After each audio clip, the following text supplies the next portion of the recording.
Thanks.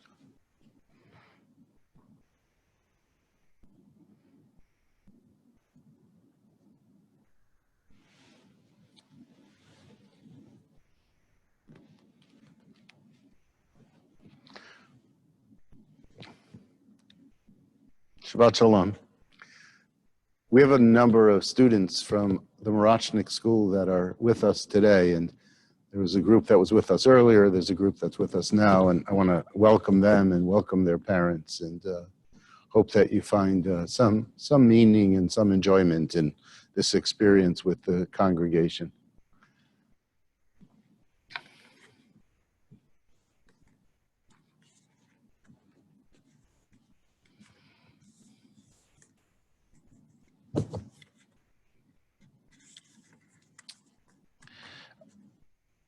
As we are reaching the end of the cycle of Torah readings, we know that we're also reaching the end of the year, for this is the last Shabbat before Rosh Hashanah, before our new year. In all of these Parashot, which we've been reading, these Shabbatot, we understand that there's a need for preparation. Our people and the narratives are transitioning from their wanderings in the wilderness into settlement in the land of Israel. And we see that there needs to be lessons learned from the past, and there needs to be care taken as they enter into what will be a new world. There'll be new times, and there will also be new challenges. The Parsha indicates the need for Teshuva, and also the promise of Teshuva. And first and foremost is the assurance given to the fact that God will accept their Teshuva. It's a wonderful promise. We will have autonomy and freedom. We will have our own nation. It'll be a rich land. It will be that land that is flowing with milk and honey, Eretz Avat Chalav Udvash. But the concerns are very deep because there is uncertainty about the future. There was uncertainty about the future then, and there is uncertainty about the future today. None of us really know what tomorrow will be. There is a pasuk in the Torah reading which Joe read, and I would like to mention it again. It goes like this: Hanistarot ladonai Eloheinu, v'haniglot lanu ulvanenu. Secret things belong to the Lord, but that which is revealed is known to us and to our children. It's a complicated verse. For on one hand, it may be seeing that you shouldn't think that anything is really hidden, that your life is really an open book to God. God sees it all. And when God sees it all, then we know that we're being watched. And that has implications for behavior when we know that nothing is hidden. It has implications regarding honesty in a sense of what we can do and get away with or what we shouldn't do. When you know that you are being watched, your behavior adapts. Can only imagine what it feels like to be leading a service, not standing in front of people who you know are looking this way or that way, or talking or daydreaming or even dreaming in their sleep. But knowing that every nuance of our behaviors is noticed in the camera and by all of you. When we think about this world, we know that there's so much that we simply do not know. There is so much that we do not understand. And the text is saying that which is known by human beings, though, is revealed to all. And I thought about this verse in a bit of a different way.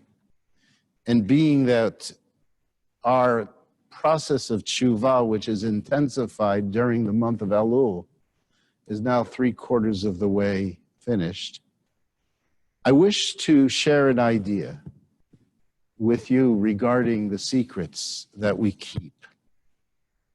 Secrets between people can in fact endear trust. If I only share this with you, you'll sense that you are special to me. You'll sense that I trust you. Some relationships are strengthened by the secrets that people keep between them, between themselves. Other relationships, however, are deeply hurt by the secrets which are kept. Behaviors that are hurtful and painful, when locked inside, sometimes out of fear, can lead to even greater pain.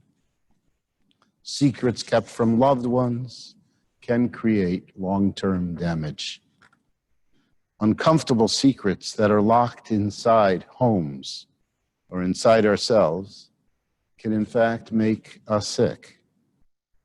Family secrets are often the stuff that create dysfunction. And many of you know those families. There's almost a vow of silence that is taken. They all know something that happened, but none of them are allowed to speak about it.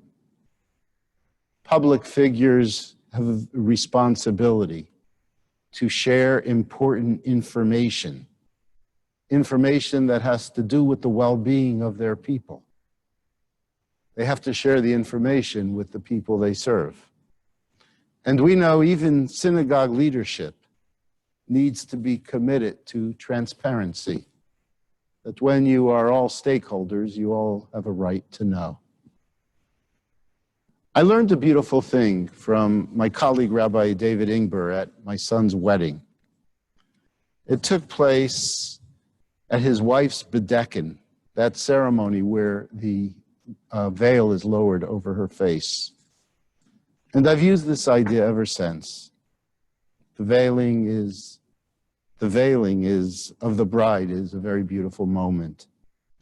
It's the last time that her face is fully seen until after the wedding itself.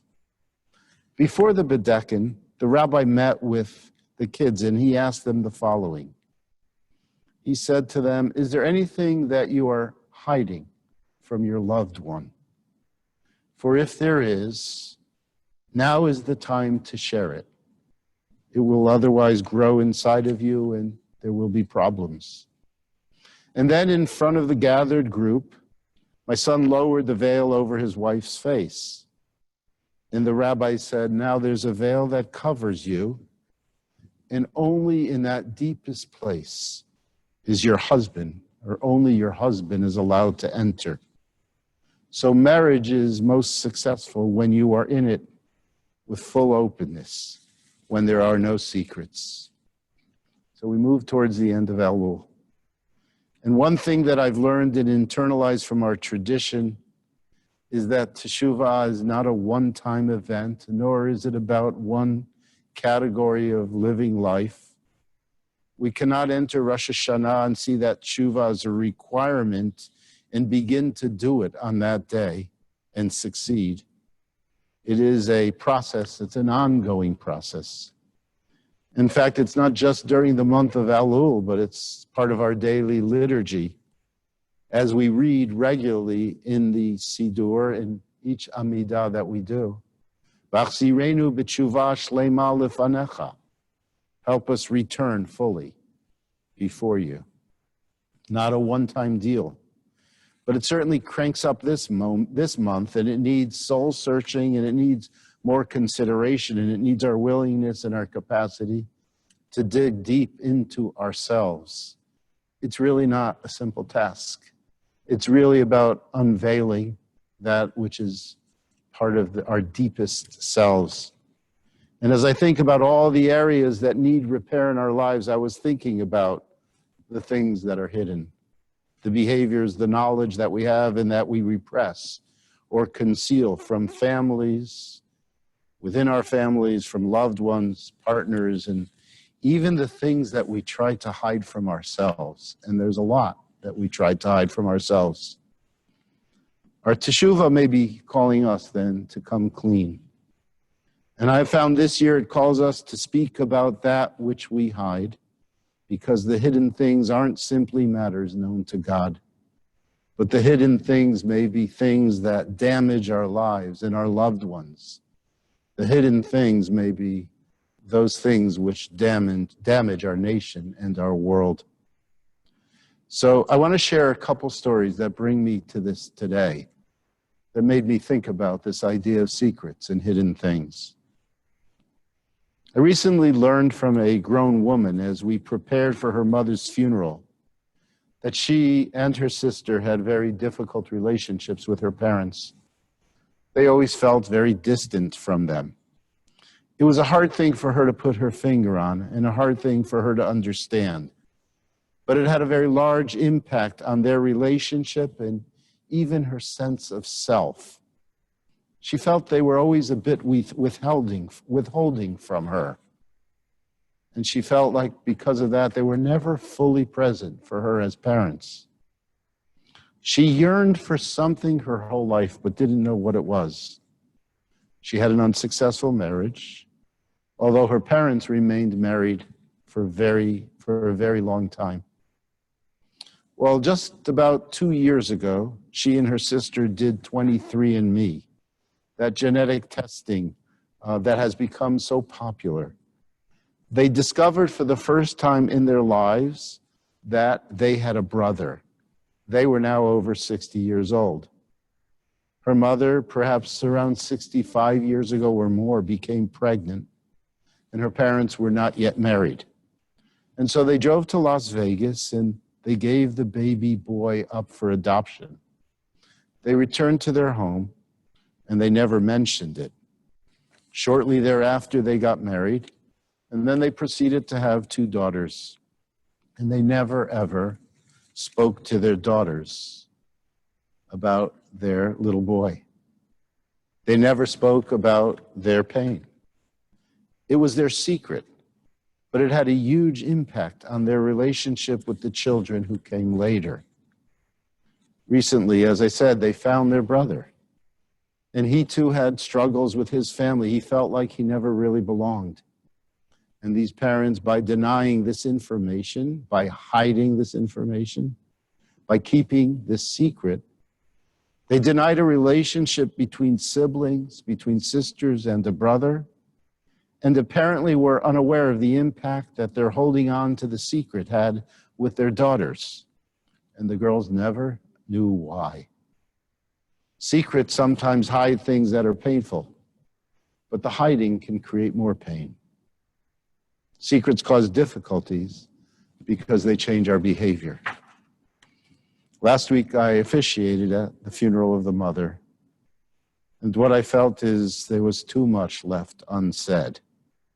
And so the tragedy of the death was that much worse. Teshuva then may be about our attempt to release some of our secrets to God, to others, to the people we love, and our secrets that we carry ourselves, even from ourselves. Sometimes we have them hidden so deep and repressed so hard that we ourselves aren't fully aware of it. So the process of exploration is not an easy process. That process makes us vulnerable and fearful. But there's a time to do it, and the time is to do it now. Rabbi Alan Lew, Zichrono Livracha, in his masterful book about getting ready for the High Holy Days, tells a story about a man who can't understand why his kids always seem to avoid him. He and their mother divorced, but he gave them everything they needed. He sent them to the best private schools, to the universities of their choices. He bought them cars. He even gave them down payments on their homes. He took them on great vacations and to every sporting event that they desired to see. And yet he felt that his kids always remained ungrateful. They weren't open with him, and it appeared that they really didn't like him. And so he confronted them, and this is what they said to him. They said, "Dad, sure you gave us everything you could afford to, but that often felt like you were trying to buy our attention or buy our love. What you didn't give us was yourself. You didn't share your deepest concerns. You didn't share your sadness. You didn't share your pain or your anxiety or your uncertainty or your fear. And so who were you? Who are you?" They said. "You're good looking, you're successful, but we don't know you. After all these years, you're hiding." The man was quite perplexed, so he went to a therapist and didn't get the help that he needed. And then he spoke with his rabbi.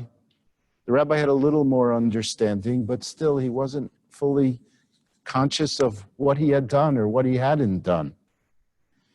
And then Lou tells the story in the following way. He went to a Reiki therapist, and the massage that he received revealed a big block of tense nerves in his back.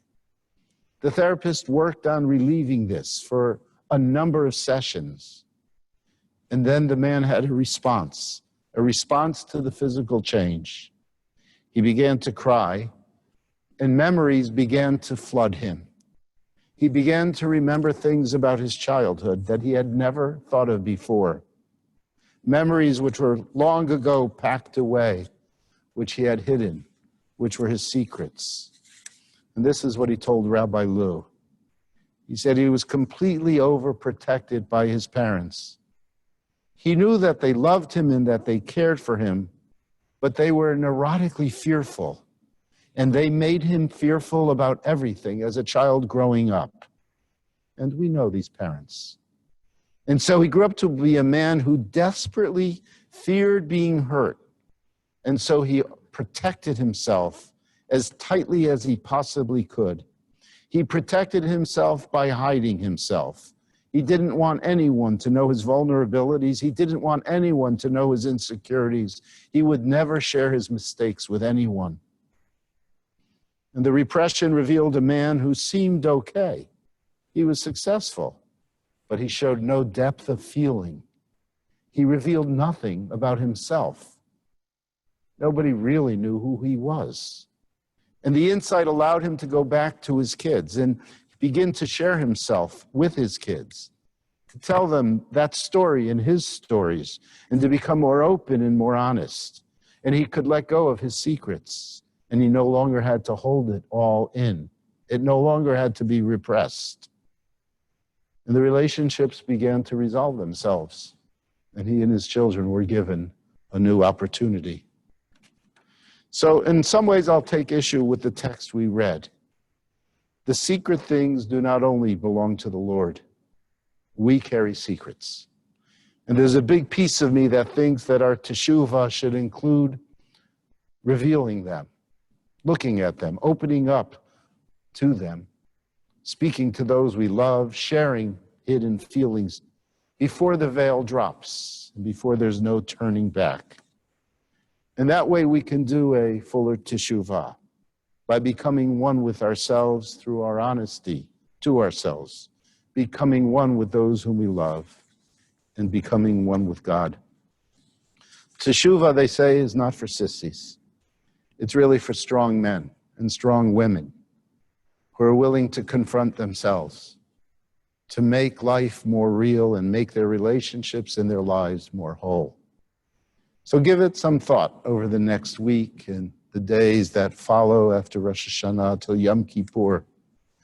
Maybe there's something you'll find, and maybe you'll realize there is something that you need to say. Shabbat Shalom, everybody. I'll tell you that I really look forward to our time together, as it were. I think it should be interesting. I look forward to our being together this evening for sharing of the Slichot service also. It's going to be different for sure. As we stand here on Shabbat morning, I realize that I have a great need for oxygen, but we wear the masks to be safe. Anyway, good Shabbos, everybody. We'll continue now with the Musaf service. Cantor will continue with the Chatzi Kaddish on page 155.